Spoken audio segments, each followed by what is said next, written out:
Welcome assalam. Есіміңіз кім болады? Есімім Тоқан менің.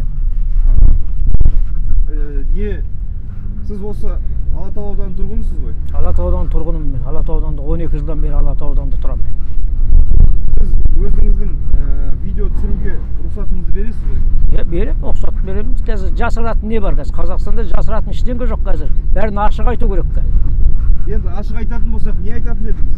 Ашық айтқанда не айтамыз? Мен бірінші айтамын, мына Қытайдағы визаны тоқтату керек, депутат болатын болса жігіттер. Мына Қытайға визаны ашпау керек. Біз Қытайға сатылуды қою керек қазір. Азамат деген мына депутаттың бәрін айтамын мен болып жатқан. Ең бірінші мына Қытайды тоқтату керек Қытай. Екінші мына орыстың пропагандасын сақтау керек қазақтың бәрін. Қазір орыс құл мен Қытай құл көбейіп кетті біздің. Өткені ата-бабамыз сатқындық деген мына Кеңесарының басы кеткеннен бері сатқындық басталған. Соны тоқтатуымыз керек осы. Мынау енді қараңыз, сізге бір сұрақ қояйын. Сіз қазір алдыңызға екі депутатқа үміткер келді дейді. Біреуі 70 жаста, біреуі 25 жаста. Қайсысына дауыс бергеніңіз абзал? Қазір 70 жастағылардан уже шаршадық қой. Отыр ғой бәленбай 70 жасың. 70 жасың, 60 жасың өңкөй. Ол не бітіреді олар? Ол баяғы сәбеттен қалған қу дүниені айтады. Сол баяғы жарта сол бұзылған микрофон сияқты қайталай береді. Президент не айтады, соны орындайды ол. Ол өткен олар сон қол көтеру үшін ғана ол. Ақшаны құр жеп отыр оның барлығы. Ал қасында 25 жастағы мен қазір барлық адамның көзі ашылды қазір, қазақтың бәрі. Қазір сол 25 жастағы, 30 жастағы жігіттерді көтеру керек қазір біздің қоғамды. Біздің қоғам ауыспай, ол жақсылық болмайды еш уақытта. Қасыңыздағы жігітті танисыз ба? Қасымда жігітті енді жаңа таныстым қазір осы. Бірақ жігіттің енді былай толық танымадым енді ол жігітті. Димаш, өзің жайлы айтып бересің болса ағамызға, кім екеніңді, не ойың бар екенін, не үшін депутатқа түсіп жатқаныңды? Мен негізі енді Америка құрама штаттарында білім алып келгем, спорттың арқасында, қайратта ойнап, тегін оқуымды оқып келдім. Сол кезде жалғыз осы системаны өзгертемін деп қазақтың әр баласына мүмкіндік берейін деп келгем. 5 жыл бойы 3 әкіммен кездестім, министрмен кездестім, президент федерациямен кездестім. Олармен бәрімен кездестім де, бірақ түсінгенім, оларды егер орнынан алмаса, онда Қазақстанды ешкім өзгертпейді. Сондықтан осы қаңтар оқиғасының қатысушысы болдым. Қаңтардан кейін ақпан оқиғасында шығып, балаларды бостандықта қанауды, пыткалар тоқтату үшін ол үшін күрестім. 1 жыл бойы осы елім деп, жерім деп шыққан, ешқандай жаманшылық істемеген, нағыз жақсы ниетпен шыққан жігіттерді алып шығуға тырыстық. Сол қазіргі таңда менің ең басты мақсатым осы елімнің болашағын, осы жастардың жасауы, және де біздің құрауымыз. Өйткені сіз айтқанда бәріміз шаршадық. Сол үшін енді осыған баратырмыз. Аға, сіз енді қалай ойлайсыз? Осындай бала тұра ма депутат болу? Депутат болуға тұрады, конечно, осыдан артық қандай бала керек қазақтың. Қазақтың осындай жан-жақты көрген, білімді азаматтар болу керек қазір. Қазірдегі бұл жігітті мен байқап отырмын, сүйеуі жоқ, өзі жоқ, мынандай қаңтар оқиғасына қатысып жүрген адамдар. Қазір тіл білмейтін бірдеңкелер жоғары жақта отырғандар қайта-қайта өз адамдарын ұсынып қазір. Қазір мына түсіп жатқан адамдарды да байқауымыз керек арасында. Біздің осы түсіп жатқан жігіттердің арасында да жас жігіттер өтіріктен маймыл болып, ертең мына өкіметтің биліктен сойылын соғатындар болып кетуі мүмкін. Сол үшін біз байқауымыз керек әр қазақ. Сайлауға келесіз ба енді? Сайлауға қатысамыз, конечно, біз Қазақстан азаматымыз ғой. Қатысып, мына жүйенің өзгеруіне бізде әрқашанда атсалысып жүрген азаматпыз біз. Аға, енді кімге дауыс беретініңізді шештіңіз ба, жоқ әлде ойланасыз ба? Жоқ, кімге дауыс бердім, мына кімді Диасты жаңадан танып жатырмыз ғой енді. Енді Құдай бұйырса, Диастың да бағдарламасын, несін бәрін тыңдаймыз жан-жақта.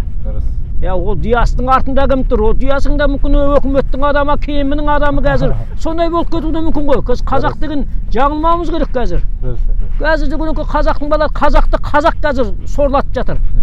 Алдап соғып, қалай алдандық қой? Қаңтарда да аға былай жүріңіздер деп апарып соны бірталай жауыздар жаңа кәсекке кіргізіп отыр адамдардың барлығы. Қалай жүреміз аға? Қай жаққа кетіп қалдың? Артқайлан артқа. Енді қаңтарда мысалға Димаштың қасында осы үшеуміз болдық аға. Дінмұхамед бауырымыз қаңтарда оқтың астында соңғы жетісіне де азанда келіп сол жердегі мәйіттерді тасуға екеуміз бірге жүрдік. Сондықтан бізден сұрайтын болсаңыз, өкіметтің адам емес екендігін, бұның артында ешқандай күштердің тұрмағандығын біз өзіміз халық кепіл, біз кепілміз. Қаңтардың балалары кепіл. Сол жердегі жаңағы шыққан жігіттер. Сіз енді қаңтар оқиғасында хабарыңыз бар шығар, бірақ мысалға сіздей ағалар бізге үгіт насихат жүргізу үшін, халықпен жұмыс істеу үшін ауадан қажет болып тұр қазір аға. Өзіңіз айналаңыздағы жігіттермен егерде көзіңіз жетіп жатса, Димаш үшін агитация жасауға дайынсыз ба? Дайынбыз, конечно. Димаш егер қазақтың нағыз азаматы осындай жүйемен не қыламын десе, біз оны көмектесеміз. Қолымыздан келгенше Димашқа қолдау жасаймыз. Қазір деген жерге неге бөлінбеу керек? Қазір деген болашаққа біздің әлі Құдай ұрып жатқан әлі бар біздің қазақтың ішінде. Анау деген бәлен жердің жігіті, анау түгілен жердің депутат екен деген. Ол міне қазақ содан құрып жатырмыз. Ол қарамау керек, азаматтың азаматтығына қарау керек. Жерге қарап болмадық па? Сізге қандай ақпарат керек Димаш жайында қазір? Осы жүрген деймін. Димаш жайында мен ақпарат болғанда Димашты оқимыз ертең. Ел құлағы елуде жан-жаққа шығып жүрген азаматпыз енді. Тыңдаймыз Димаштың кім екенін. Тағы да түсіп жатыр ғой, Алатаудан да бірнеше депутат түсіп жатыр. Әне көшеге іліп те қойғандар бар, басқалар бар, бәрінен енді тыңдап біліп жатырмыз енді. Бірақ мен өзім ұлтшыл емеспін. Ұлтшылмын, бірақ жерге бөлінбеймін. Ол қай жердің баласы түссін. Қазақ түссін. Қазақтың ішінде де жаңағындай әлгі өтіріктен әлгі халықты алдайтын түспесін. Ол жаңағындай азаматтар түссін. Осы Димаш деген азаматтарды қолдау керек қазір. Осындай жас жігіттерді қолдап осы шығарсақ, ол жаман болмайды. Димаш, өзің айтып кетші, тек қана сол білім саласында қызмет етесің бе, басқа өмірлік маңызы бар салаларда қандай бағдарлама, қандай ойларың бар? Біздің бағдарламамыз негізі, біздің қозғалысымыздың аты Алашорда 2.0. Алашорда 2.0 себебі неге? Өйткені біздің 100 жыл бұрын аталарымыздың Міржақып Дулатовтың, Ахмет Байтұрсынов, Әлихан Бөкейханов аталарымыздың программасы, бағдарламасы ол елдің бүкіл мәселелерін шешетін бағдарламасы болды. Біз сол бағдарламаны осы уақытқа сай қылып, әрбір Қазақстанның керектігін сол бағдарламаға енгіздік. Соның барлығын сіздер менің Instagram парақшамда Дінмұхамед Қаматайда осы бүкіл оқиғаны бір жыл бойы қаңтарда шыққан барлық мәліметтерді сонда көре аласыздар. Сол жерде өздеріңіз көздеріңіз жеткізе аласыздар. Рахмет. Рахмет енді. Сен қолдауға әрқашанда мен Алатаудан шақырам енді. Сен бағдарламаңды тыңдайтын шығарсың, көріп отырған азаматтардың барлығы. Қазір халықтың көзі ашылған. Жерге, ұруға тартпай, осындай жас азаматтарды қолдаңдар жігіттер. Оларда барлық жердің түсіп жатыр ғой, ана жерде біздің найманымыз түсіп жатыр, әне жерде албанымыз, әне жерде біздің қазақтың құрып сорлы жатқан осы. Оған қарамау керек. Қазір мына жерге қарамау керек. Қазақтың ұлтты сақтау керек біз. Ең бірінші мына Қытайдың несіне сақталуымыз керек ең бірінші. Қазақ мына биліктің бәрі Қытайды қолдап отыр. Мысалы Қытайда қазақтар не болып жатыр мысалы үшін? Оны деген қазір айтатын адамдардың аузын жауып жатыр ол.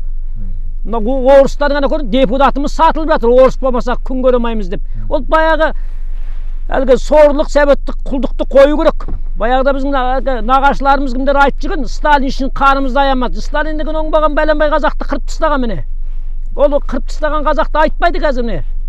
Қаншама қазақ қырылды қазір, орысты қолдап отырған. Енді олар орыс мейлі болып кеткен барлығы, орыс тілін білмейтін адамды депутатқа ештеңе қоймау керек. Тіл білмейтін адам халқында, елінде сатады ол.